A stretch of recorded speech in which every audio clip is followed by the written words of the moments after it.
Welcome back to our channel let's conquer history. Friends, हम लोगों ने चैप्टर 6 भक्ति सूफी ट्रेडिशन का एक्सप्लेनेशन शुरू कर दिया था और आज हम लोग इस चैप्टर के एक्सप्लेनेशन की लास्ट और फाइनल वीडियो शुरू करेंगे। So let's get started.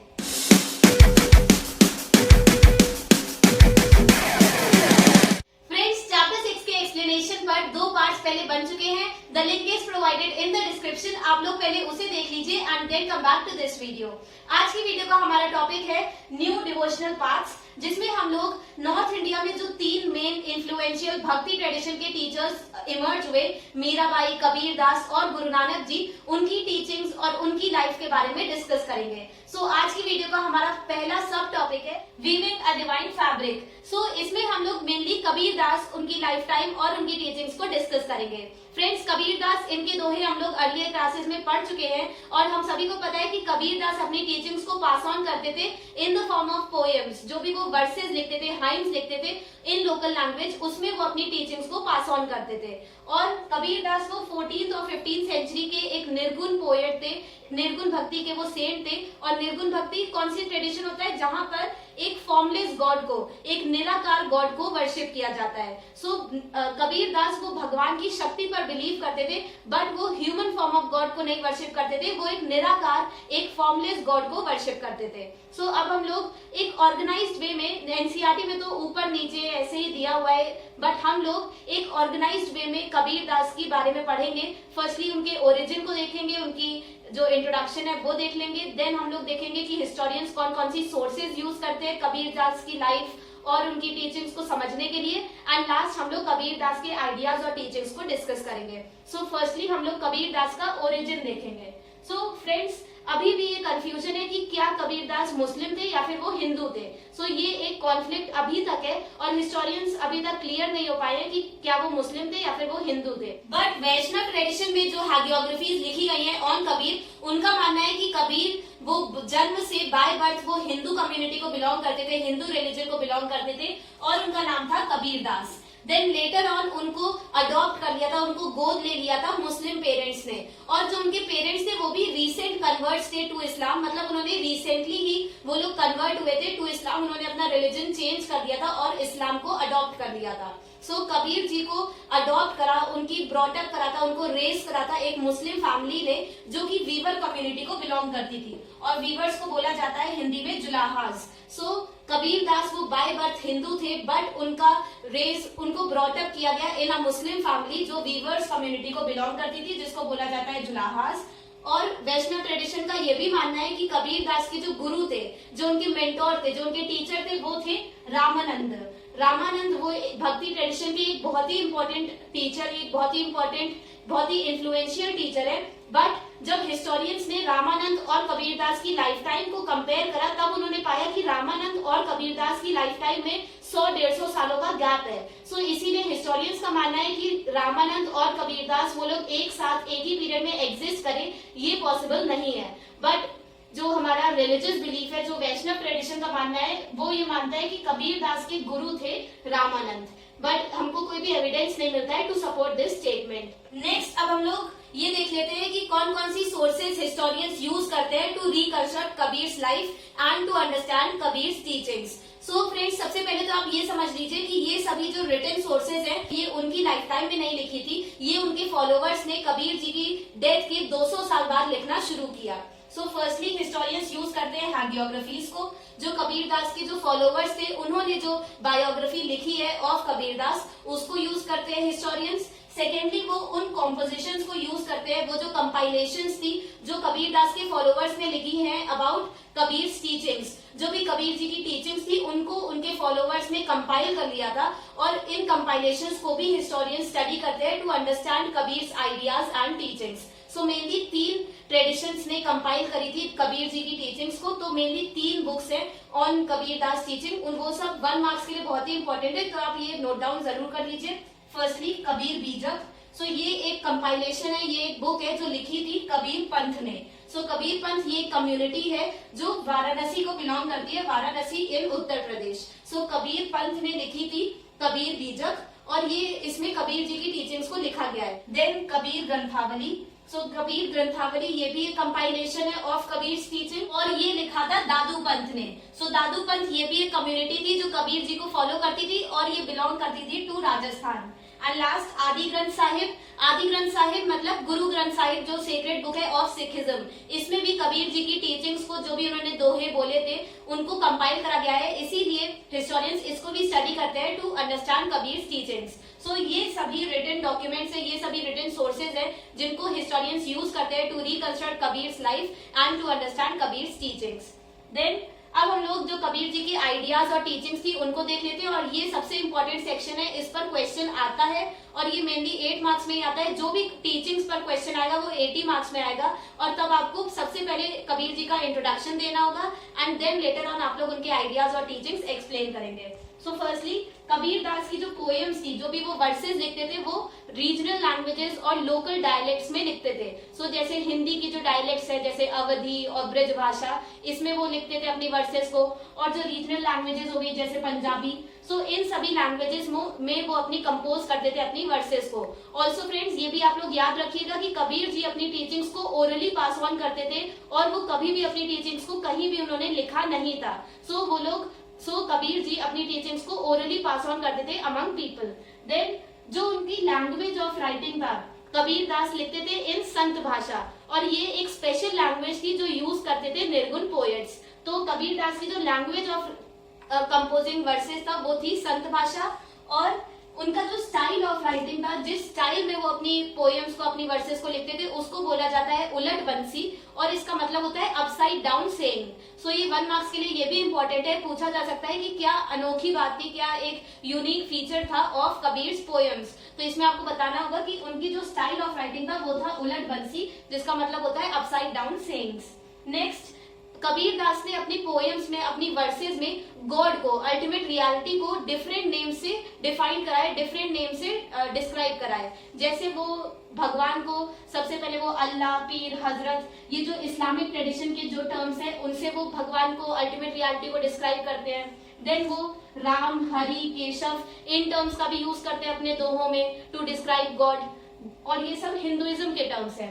Then निराकार, जिसका मतलब होता है फॉर्मलेस, या फिर अलग, जिसका मतलब होता है अनसीन, तो इन टर्म्स का भी वो यूज करते हैं, और ये वेदांतिक ट्रेडिशन से इंस्पायर्ड टर्म्स हैं। सो इससे हमें पता चलता है कि कबीर दास ने अलग अलग ट्रेडिशन से इंस्पायर होके गॉड की अपनी समझ बनाई। उन्होंने गॉड को डिफाइन करने के लिए अलग अलग ट्रेडिशन से वो इंस्पायर हुए। ऑल्सो फ्रेंड्स, कबीर दास की अभी जब हम टीचिंग्स देखेंगे तो आपको समझ आएगा कि कबीर दास ने अलग अलग जो ट्रेडिशंस थे उन सभी के जो पॉजिटिव टीचिंग्स थी उनको स्प्रेड करा थ्रू हिज वर्सेस, और जो नेगेटिव उनकी बातें थी, अलग अलग ट्रेडिशंस में जो नेगेटिव प्रैक्टिसेस थी, जो नेगेटिव रिचुअल्स थे, जो मीनिंगलेस रिचुअल्स थे, उनको वो अपनी टीचिंग्स में, अपनी वर्सेस में क्रिटिसाइज करते हैं। सो उन्होंने अलग अलग ट्रेडिशंस की अच्छी बातों को स्प्रेड कराए through his verses. Next, Kabir Das वो प्रमोट करते थे मोनोथियज्म और आइकोनोक्लाज्म। सो मोनोथियज्म मतलब वो प्रमोट करते थे worship of only one God, सिर्फ और सिर्फ वो मानते थे कि एक ही गॉड को वर्शिप किया जाना चाहिए, और जो हिंदुइज्म में बताया गया था कि अ वैरायटी ऑफ गॉड्स को वर्शिप किया जाना चाहिए, वो उसके वो अगेंस्ट थे, और वो मोनोथियज्म को प्रमोट करते थे। और आइकोनोक्लाज्म मतलब कि वो आइडल वर्शिप के भी अगेंस्ट थे, मतलब फिर से जो हिंदुइज्म में जो प्रैक्टिस थी जहां पर मूर्तियों की पूजा की जाती थी उसके कबीरदास अगेंस्ट थे। सो वंस अगेन ये दोनों प्रैक्टिसेस, ये इस्लामिक ट्रेडिशन की प्रैक्टिसेस है, मोनोथियज्म और आइकोनोक्लाज्म। इस्लामिक ट्रेडिशन में भी सिर्फ और सिर्फ अल्लाह को पूजा जाता है, वन गॉड की वर्शिप की जाती है, और वो लोग आइडल वर्शिप के अगेंस्ट है। सो यहाँ पर कबीरदास ने इस्लाम को प्रमोट करा और उसकी टीचिंग्स को सपोर्ट करा, और ऑन द अदर हैंड वो हिंदुइज्म के अगेंस्ट थे। इस एस्पेक्ट में वो हिंदुइज्म को अटैक करते थे, क्योंकि due to the practices like polytheism और आइडल वर्शिप, जो हिंदुइज्म में बताया गया था कि a wide variety of gods को वर्शिप करना चाहिए और मूर्तियों की पूजा की जानी चाहिए इन टेम्पल्स। तो इन प्रैक्टिसेस की वजह से कबीर दास ने इन एस्पेक्ट्स में हिंदुइज्म को अटैक करा, हिंदुइज्म को क्रिटिसाइज करा। बट इसका मतलब ये नहीं है कि वो हिंदुइज्म के बिल्कुल ही अगेंस्ट थे। कुछ प्रैक्टिसेस जैसे हिंदुइज्म में जो भजन कीर्तन गाया जाता था और जो भक्ति ट्रेडिशन था हिंदुइज्म का, उसको वो पूरी तरीके से सपोर्ट करते थे। बट ये जो मीनिंगलेस रिचुअल्स बताई गई थी इन हिंदुइज्म, उसके अगेंस्ट थे कबीर दास। देन कबीर दास अपनी टीचिंग्स में फॉलोवर्स को अपना डिवोशन और लव टुवर्ड्स गॉड एक्सप्रेस करने के लिए वो प्रेस्क्राइब करते थे प्रैक्टिस ऑफ नाम सिमरन। सो नाम सिमरन वो एक प्रैक्टिस थी जहां पर डिवाइन नेम, जो भगवान का नाम था, उसको बार बार लिया जाना था, उसको बार बार रिमेम्बर किया जाता था। सो नाम सिमरन की प्रैक्टिस को प्रेस्क्राइब करते थे, सपोर्ट करते थे कबीर दास, और उनका मानना था कि नाम सिमरन ये एक वे है to express love and devotion towards God. Also वो जो सूफिज्म की जो प्रैक्टिसेस थी लाइक जिक्र और इश्क, सो इन प्रैक्टिसेस को भी कबीर दास सपोर्ट करते थे। जिक्र ये हम लोगों ने सूफी ट्रेडिशन में पढ़ा था कि इसमें जो डिवाइन नेम है उसको बार बार रिमेम्बर किया जाता था, बार बार भगवान का नाम, अल्लाह का नाम लिया जाता था। और इश्क मतलब अपना लव और डिवोशन एक्सप्रेस करना टुवर्ड्स अल्लाह। सो इन दोनों प्रैक्टिसेस को भी कबीर दास सपोर्ट करते थे। नेक्स्ट कबीर दास वो भक्ति को सपोर्ट करते थे, जो भजन कीर्तन गाए जाते थे भगवान की तरफ अपनी डिवोशन और लव को एक्सप्रेस करने के लिए, इस प्रैक्टिस को भी कबीर दास अपनी टीचिंग्स में सपोर्ट करते थे। और कबीर दास हिंदुइज्म और इस्लाम दोनों को ही, उनके अंदर जो मीनिंगलेस रिचुअल्स और राइट्स बताई गई थी, उन मीनिंगलेस रिचुअल्स की वजह से कबीर दास इन दोनों को ही क्रिटिसाइज करते थे, कंडेम करते थे। नेक्स्ट वंस अगेन सभी भक्ति के जो भी ट्रेडिशंस थे उन सभी की तरह कबीर दास भी कास्ट डिफरेंसेस, जो हिंदुइज्म का कास्ट सिस्टम था उसके अगेंस्ट थे, और जो अमीर गरीब का जो डिवाइड था, जो इकोनॉमिक डिफरेंसेस थे उसके भी अगेंस्ट थे कबीर दास। सो वो इक्वालिटी को वो प्रीच करते थे। ऑल्सो फ्रेंड्स, मैंने एक टीचिंग में भूल गई थी लिखना, सो आप लोग ये भी समझ लीजिए कि कबीर दास ने अपनी जो टीचिंग्स थी, जो भी वो वर्सेस लिखते थे, जो उनके दोहे थे, उसमें उन्होंने गुरु को एक इम्पोर्टेंट पोजीशन दी है, और वो गुरु की एक बहुत ही इम्पोर्टेंस बताते हैं इन अ डिवोटीज लाइफ। उनका मानना था कि भक्त की लाइफ में गुरु एक इम्पोर्टेंट रोल प्ले करता है in guiding a devotee towards God. Now guys, our next topic, Baba Guru Nanak and the sacred word. So अब हम लोग गुरु नानक जी की लाइफ, उनकी टीचिंग्स और ग्रोथ ऑफ सिखिज्म की, सिखिज्म कैसे स्प्रेड हुआ इन इंडिया, ये सब पढ़ेंगे। सो फर्स्टली हम लोग देख लेते हैं कि गुरु नानक जी की लाइफ के जो उनका लाइफ टाइम था वो देख लेते हैं। सो गुरु नानक जी का जन्म हुआ था इन 1469 और उनकी डेथ हुई थी इन 1539। ऑल्सो फ्रेंड्स, कबीर जी की तरह गुरु नानक जी भी एक निर्गुण भक्ति के सेंट थे। वो भी एक फॉर्मलेस फॉर्म ऑफ गॉड, एक एब्स्ट्रैक्ट फॉर्म ऑफ गॉड को वर्शिप करते थे, और उनका मानना था कि गॉड का कोई जेंडर, कोई फॉर्म नहीं होता है, और वो अपने गॉड को रब बोलते थे। सो जैसे सिखिज्म में रब बोला जाता है गॉड को, सो ये शुरुआत करी थी बाबा गुरु नानक ने। नाउ अब हम लोग उनकी अर्ली लाइफ डिस्कस कर लेते हैं। सो गुरु नानक जी का जन्म हुआ था इन अ हिंदू मर्चेंट फैमिली। सो वो बाय बर्थ वो हिंदुइज्म को बिलोंग करते थे। देन उन जो प्लेस ऑफ बर्थ थी वो थी ननकाना साहिब, और ये 1 मार्क्स के लिए इम्पोर्टेंट है। और ननकाना साहिब ये लोकेटेड है नियर रिवर रावी, और प्रेजेंट टाइम में ये पाकिस्तान में ये साइट लोकेटेड है। नेक्स्ट, वो बाय ऑक्यूपेशन वो एक अकाउंटेंट थे, और उन्होंने पर्शियन भी उनको आती थी, उन्होंने स्टडी कर रखा था पर्शियन भी। और जिस रीजन में वो रहते थे, जो ननकाना साहिब था, ये मुस्लिम मेजोरिटी रीजन में ये प्लेस लोकेटेड है, इसी वजह से उन्होंने पर्शियन भी सीख रखी थी। एंड लास्ट, उनकी शादी एट अ यंग एज हो गई थी, बहुत ही जल्दी उनकी शादी करा दी गई थी, बट वो अपना ज्यादातर टाइम वो सूफीज और जो भक्ति सेंट्स थे उनके साथ बिताते थे, और फैमिली से दूरी रहते थे, और उनका ज्यादा डिवोशन था टुवर्ड्स गॉड। सो वो ज्यादा इंक्लाइन थे टुवर्ड्स भक्ति। अब हम लोग देखेंगे growth of Sikhism. So friends, पहले आप लोग ये समझ लीजिए कि गुरु नानक जी नहीं चाहते थे स्टैब्लिश करना अ न्यू रिलीजन। उनका कोई भी इंटेंशन नहीं था कि वो एक न्यू रिलीजन को स्टैब्लिश करे, वो बस एक न्यू कम्युनिटी बनाना चाहते थे, एक अलग कम्युनिटी जो हिंदुइज्म और इस्लाम की जो मीनिंगलेस रिचुअल्स थी उनको फॉलो ना करे, और ट्रूली डिवोटेड हो टुवर्ड्स भगवान, टुवर्ड्स रब। सो इस कम्युनिटी को वो स्टैब्लिश करना चाहते थे, और वो कोई भी न्यू रिलीजन को स्टैब्लिश नहीं करना चाहते थे। सो गुरु नानक जी ने एक ऑर्गेनाइज कर ली थी एक कम्युनिटी ऑफ हिज फॉलोवर्स। जो भी उनके फॉलोवर्स थे उनको उन्होंने एक कम्युनिटी में ऑर्गेनाइज कर लिया था, और उन्होंने कुछ रूल्स बना दिए थे जो संगत में फॉलो किए जा रहे थे। संगत मतलब कॉन्ग्रीगेशनल वर्शिप, संगत इसको बोला जाता है। संगत मतलब वो ओकेजन, वो प्रैक्टिस जहाँ पर सारे फॉलोवर्स एक साथ आकर वो लोग हाइम्स को बोले, वर्सेस को बोले, जो पंजाबी में शब्द लिखे जाते थे। शब्द ये आज भी सिखिज्म में गुरुद्वारों में गाए जाते हैं, और ये सब जो कंपोज करे थे गुरु नानक जी ने इन पंजाबी, इन शब्द को गाया जाता था इन संगत। सो संगत वो एक कॉन्ग्रीगेशनल वर्शिप थी, वो एक प्रैक्टिस थी जहाँ पर सभी फॉलोवर्स एक साथ आकर शब्द को गाते थे। जैसे भजन कीर्तन ग्रुप्स में किए जाते हैं, वैसे ही शब्द को भी गाया जाता था इन ग्रुप्स, और इस प्रैक्टिस को बोला जाता था संगत। देन गुरु नानक जी ने अपनी टीचिंग्स को पास ऑन करा था थ्रू हाइम हाइम्स और वर्सेस, जिसको वो पंजाबी में लिखते थे और उनको शब्द बोला जाता था, ये हम लोग डिस्कस कर चुके हैं।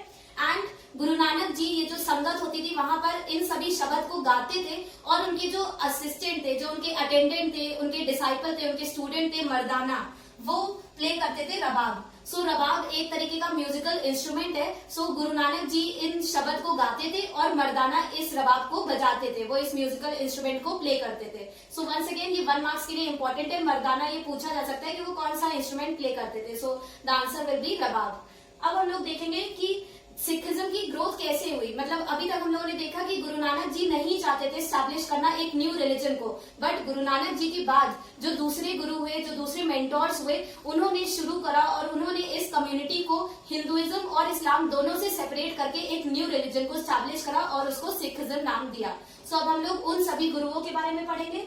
सो गुरु नानक जी ने मरने से पहले उन्होंने अपना सक्सेसर अपॉइंट कर दिया था जो इस कम्युनिटी को लीड करेगा और उनका नाम था गुरु अंगद।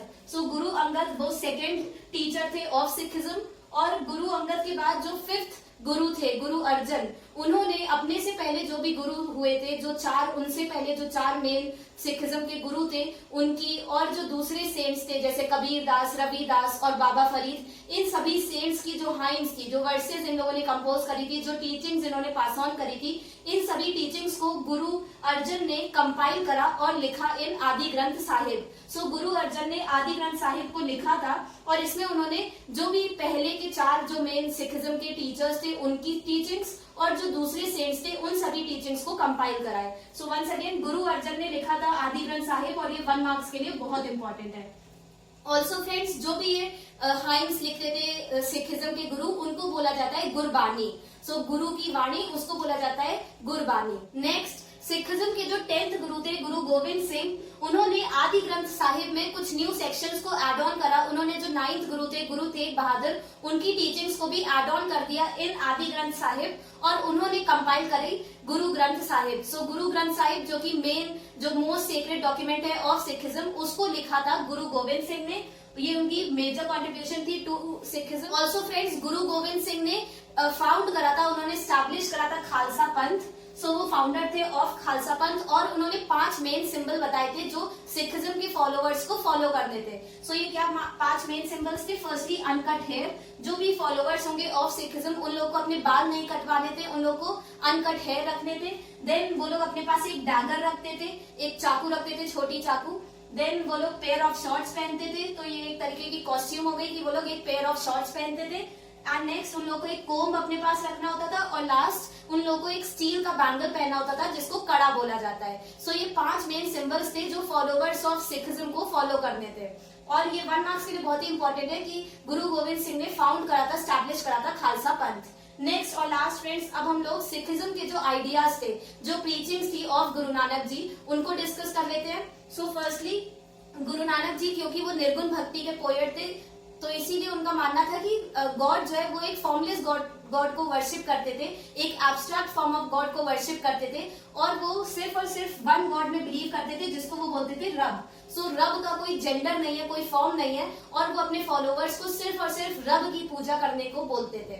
सो ये सबसे पहली टीचिंग थी। सेकेंड, उनका मानना था कि भगवान की तरफ, रब की तरफ अपना डिवोशन, अपना प्यार दिखाने के लिए फॉलोवर्स को बार बार रिपीट करना चाहिए और रिमेम्बर करना चाहिए डिवाइन भगवान का नाम। सो डिवाइन नेम को बार बार रिपीट और रिमेम्बर करना चाहिए, ये गुरु नानक जी का मानना था और इस प्रैक्टिस को वो नाम सिमरन बताते थे। सो नाम सिमरन की प्रैक्टिस को फॉलो करना चाहिए फॉलोवर्स को to express their devotion and love towards Rab. Then Guru Nanak जी सेवा भाव को भी बहुत ज्यादा प्रमोट करते थे अमंग हिज फॉलोवर्स और उनका मानना था कि सिखिज्म के फॉलोवर्स को जो पुअर सेक्शन है सोसाइटी का उसको सर्व करना चाहिए। ऑल्सो वो लंगर को भी बहुत ज्यादा प्रमोट करते थे। लंगर जो कि एक प्रैक्टिस होती है जहाँ पर फ्री फूड को प्रोवाइड करा जाता है टू पुअर सेक्शन, सभी लोगों को फ्री फूड दिया जाता है। सो ये भी प्रैक्टिस को बहुत ज्यादा वो प्रमोट करते थे और इसीलिए आज भी प्रेजेंट टाइम में भी गुरुद्वारा में सेवा और लंगर ये दोनों बहुत ही इंपॉर्टेंट प्रैक्टिस है।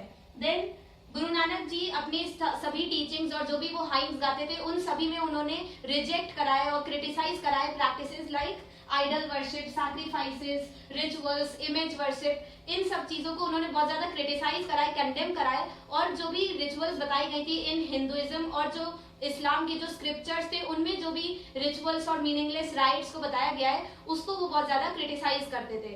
सो उन्होंने जो भी मीनिंगलेस रिचुअल्स थी जैसे sacrifices, image worship, idol worship, इन सब के वो अगेंस्ट थे, वो इन सबको सपोर्ट नहीं करते थे। ऑल्सो सभी जो दूसरे भक्ति ट्रेडिशंस थे उन सभी की तरह सिखिज्म में भी कास्ट डिफरेंसेस को बिल्कुल कंडेम करा गया है और वो कास्ट सिस्टम के भी अगेंस्ट थे गुरु नानक जी। और जो क्लास डिफरेंसेस होते हैं, जो इकोनॉमिक डिवाइड था इन सोसाइटी, उनका मानना था कि अमीर हो या फिर गरीब सभी फॉलोअर्स को एक जैसे ही ट्रीट करना चाहिए, इक्वालिटी को वो प्रीच करते थे। और लास्ट फ्रेंड्स, कबीर दास जी की तरह गुरु नानक जी भी मानते थे कि एक फॉलोवर की लाइफ में, एक डिवोटी की लाइफ में गुरु का रोल बहुत ही इंपॉर्टेंट होता है। वो मानते थे कि गुरु एक बहुत ही इंपॉर्टेंट रोल प्ले करता है in guiding the follower towards the right path.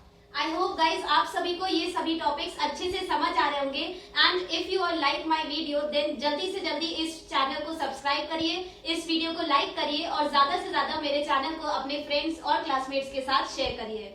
Now हमारा नेक्स्ट टॉपिक है मीराबाई।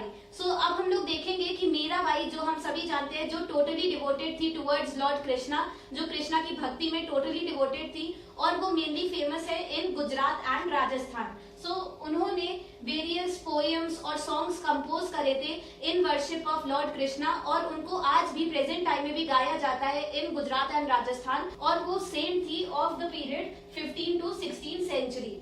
अब हम लोग उनकी लाइफ और उनकी थोड़े उनका बैकग्राउंड देख लेते हैं। सो फर्स्टली वो सगुन भक्ति को फॉलो करती थी। सो अभी तक हम लोगों ने कबीर दास और गुरु नानक जी के बारे में पढ़ा था कि वो निर्गुण भक्ति के सेंट्स थे जो एक फॉर्मलेस गॉड को वर्शिप करते थे। On the other hand Mirabai वो सगुन भक्ति की विमेन सेंट थी जो एक फॉर्म ऑफ गॉड को वर्शिप करती थी, एक ह्यूमन फॉर्म ऑफ गॉड को वर्शिप करती थी। जैसा हम सभी जानते हैं कि मीराबाई वो लॉर्ड कृष्णा को वर्शिप करती थी और मीराबाई का जन्म हुआ था इन अ रॉयल फैमिली। वो प्रिंसेस थी ऑफ मेरता मारवाड़। सो मारवाड़ में उनका जन्म हुआ था और वो मारवाड़ की प्रिंसेस थी, राजकुमारी थी। ऑल्सो फ्रेंड्स, बचपन से ही वो टोटली डिवोटेड थी टुवर्ड्स लॉर्ड कृष्णा और जब वो बड़ी हुई तब वो चाहती नहीं थी शादी करना, बट उनके पेरेंट्स ने जबरदस्ती उनकी शादी करा दी थी with the prince of Sisodia clan of Mewar. So ये 1 मार्क्स के लिए इंपॉर्टेंट है कि मीराबाई की शादी हुई थी with a prince of Sisodia clan of Mewar. Then later on, क्योंकि उन्होंने जो रोल ऑफ जो ड्यूटीज होती है of a women as a wife और मदर, जो रोल होता है ऑफ अ वाइफ और मदर, उसको कभी भी फॉलो नहीं करा, उसको प्रैक्टिस नहीं करा। इसी वजह से मीराबाई के जो इन लॉज थे, जो उनके ससुराल वाले थे, उन लोगों ने मीराबाई को जहर दे दिया था इन फूड और उनको मारने की कोशिश करी थी। बट फॉर्चुनेटली मीराबाई वो बच जाती है और फिर वो एस्केप कर जाती है फ्रॉम द कोर्ट। जो उनका महल था वहां से वो भाग जाती है। देन महल से भागने के बाद वो एज अ वैंडरिंग सेंट, मतलब वैंडरिंग सेंट का मतलब घूम घूम कर जो उन्होंने सॉन्ग्स और पोएम्स कंपोज करी थी इन प्रेज ऑफ लॉर्ड कृष्णा, उसको वो घूम घूम कर गाती थी और स्प्रेड करती थी अमंग द पीपल। सो वो वैंडरिंग सेंट बन गई थी और वो घूम घूम कर भिक्षा पर उनकी लाइफ डिपेंडेड हो गई थी। जो भी चैरिटी में उनको खाना मिलता था उस पर उनका सर्वाइवल डिपेंडेड हो गया था। सो वो वैंडरिंग सेंट बन जाती है और सॉन्ग्स को कंपोज करती है in praise of lord Krishna. Then later on वो रविदास को रायदास भी बोला जाता है और ये एक फेमस टीचर थे, बहुत ही ज्यादा इन्फ्लुएंशियल टीचर थे ऑफ भक्ति ट्रेडिशन। सो मीराबाई को रायदास को अपना टीचर, अपना गुरु मान लेती है, प्रिसेप्टर मान लेती है। प्रिसेप्टर का मतलब गुरु, मेंटोर। सो मीराबाई रायदास को अपना गुरु मान लेती है और रायदास वो एज अ कास्ट वो लेदर वर्कर थे बाय ऑक्यूपेशन। सो इसीलिए वो शूद्रा कम्युनिटी को बिलोंग करते थे, वो लोअर कास्ट को बिलोंग करते थे। बट मीराबाई ने उनकी कास्ट को बिल्कुल ही इग्नोर करा, वो कास्ट सिस्टम को मानती नहीं थी और यहाँ से हमें पता चलता है कि वो कास्ट डिस्क्रिमिनेशन की अगेंस्ट थी। सो उन्होंने रायदास की कास्ट पर ना ध्यान देते हुए उनको एज अ गुरु एक्सेप्ट करा। एंड लास्ट, हिस्टोरियंस का मानना है कि मीराबाई ने व्हाइट रोब्स को एक्सेप्ट कर लिया था। व्हाइट रोब्स मतलब जो विडो के जो सफेद वस्त्र होते हैं उनको वो पहनती थी। और कुछ हिस्टोरियंस का मानना है कि उन्होंने जो भगवा वस्त्र होते हैं ऑफ अ रिनाउंसर मतलब वो इंसान जो वर्ल्डली प्लेजर्स, जो संसार को त्याग दे। सो जो एक रिनाउंसर की भगवा वस्त्र होते हैं ऑफ साधु और साध्विया के जो भगवा वस्त्र होते हैं उनको मीराबाई ने एक्सेप्ट कर लिया था। सो या तो वो व्हाइट वस्त्र पहनती थी, सफेद वस्त्र पहनती थी जो इंडिकेट करते हैं, जो रिप्रेजेंट करते हैं विडो को, या फिर वो रिनाउंसर के जो साफरन रोब होता है, जो भगवा वस्त्र होते हैं, उसको वो पहनती थी। फ्रेंड्स मीराबाई ये 3 और 4 मार्क्स में ही आएगा इन पर क्वेश्चन, और ये इतना ज्यादा इंपॉर्टेंट नहीं है, बट ये 3 और 4 मार्क्स में आ सकता है। कबीरदास और गुरु नानक जी, उनकी टीचिंग्स और उनकी लाइफ के बारे में 8 मार्क्स में आने की ज्यादा चांसेस है, और वो बहुत ही इंपॉर्टेंट है। सो हमारा लास्ट टॉपिक है reconstructing histories of religious tradition.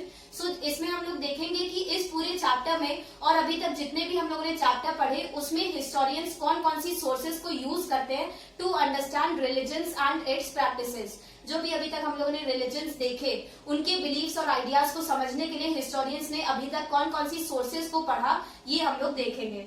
सो अभी तक हम लोगों ने देखा कि हिस्टोरियंस कल्चर्स को यूज करते हैं, आर्किटेक्चर को यूज करते हैं, टेक्स्ट को यूज करते हैं to understand beliefs and ideas of religions. और टेक्स्ट में 2 चीजें आ जाती है। फर्स्टली हैगियोग्राफीज, हैगियोग्राफीज जो फॉलोवर्स जो बायोग्राफी लिखते हैं of a religious leader. So historians hagiographies को यूज करते हैं, और जो रिलीजियस लीडर्स हैं उनकी जो वर्सेस और कॉम्पोजिशंस उन लोगों ने लिखे थे, जो भी उन्होंने टीचिंग्स पास ऑन करी थी in the form of hymns and verses, उसको भी वो यूज करते हैं to understand the teachings and ideas of religious leaders. तो टेक्स्ट में मेनली हैगियोग्राफीज और कॉम्पोजिशंस को यूज करते हैं historians to understand religious traditions. Also friends, ये हम लोगों ने चैप्टर 4 में भी देखा था कि स्कल्पचर और आर्किटेक्चर को समझने के लिए ये जरूरी होता है कि हिस्टोरियंस ने टेक्स्ट को पढ़ा हो। हम लोगों ने चैप्टर 4 में देखा था कि जो यूरोपियन स्कॉलर्स थे, जब उन्होंने हिंदू गॉड्स और गॉडेसेस के स्कल्पचर्स को देखा, जहां पर हिंदू गॉड्स और गॉडेसेस के मल्टीपल आर्म्स थे और वो लोग वेपन्स पकड़े हुए थे, सो ऐसे स्कल्पचर्स को देखकर यूरोपियन स्कॉलर्स डर गए और उनको समझ नहीं आया कि जिन लोगों ने इन स्कल्पचर्स को बनाया था वो क्या दिखाना चाहते थे। सो ऐसा क्यों हुआ? क्योंकि यूरोपियन स्कॉलर्स फैमिलियर नहीं थे विद हिंदुइज्म, और हिंदुइज्म में जो स्टोरीज थी उनको यूरोपियन स्कॉलर्स नहीं जानते थे। सो यहाँ से हमें पता चलता है कि जो हिस्टोरियंस है उनको पहले टेक्सुअल ट्रेडिशन को पढ़ना पड़ता है। जो किसी भी रिलीजन में जो टेक्स्ट लिखे गए थे उनको पहले पढ़ना पड़ता है to understand these cultures and architecture. So किसी भी स्कल्पचर और आर्किटेक्चर को समझने के लिए हिस्टोरियंस को पहले आइडियाज, बिलीफ्स एंड प्रैक्टिसेस, उन लोगों के जिन्होंने इन स्कल्पचर्स और आर्किटेक्चर को बनाया, उन लोगों के आइडियाज, बिलीफ्स एंड प्रैक्टिसेस को समझना पड़ता है। ऑल्सो जो टेक्स्ट होते हैं, जो टेक्सुअल ट्रेडिशन होता है, उसको समझने के लिए ये जरूरी होता है कि हिस्टोरियंस जो लैंग्वेज है, जिस लैंग्वेज में राइटर ने लिखा है टेक्स्ट, और जो उस राइटर का स्टाइल ऑफ राइटिंग है, उसको समझना जरूरी हो जाता है बाय हिस्टोरियंस। और इसके कुछ एग्जांपल दिए गए हैं कि जो वचनास थे, जो वीर शैव ट्रेडिशन में जो वचनास कंपोज करे गए थे इन कन्नड़, वो एक डायरेक्ट लैंग्वेज में लिखे गए हैं, एक डायरेक्ट स्टाइल ऑफ राइटिंग में लिखे गए हैं। सो ये इजी हो जाता है हिस्टोरियंस का समझना इन वचनास को। ऑन द अदर हैंड, जो फरमान लिखे गए थे बाय मुगल एम्परर्स, जो वो ऑर्डर्स इशू करते थे, मुगल एम्परर्स जो फरमान वो लिखते थे, उसको वो दूसरी स्टाइल ऑफ राइटिंग में लिखा गया है, इसी वजह से वो थोड़ा मुश्किल हो जाता है समझना by historians. So with this हम लोगों ने ये वाला पूरा टॉपिक भी देख लिया। आप लोग ये एक बार रीड कर लीजिएगा पूरा paragraph, but from the marks point of view ये इतना इंपॉर्टेंट नहीं है। विद दिस फ्रेंड्स, हम लोगों ने chapter 6 bhakti Sufi tradition 3 parts में कवर कर लिया। If you all like my video and found my notes helpful, then don't forget to like, subscribe, share and comment on my channel. Remaining chapters will be uploaded soon. Till then, bye bye.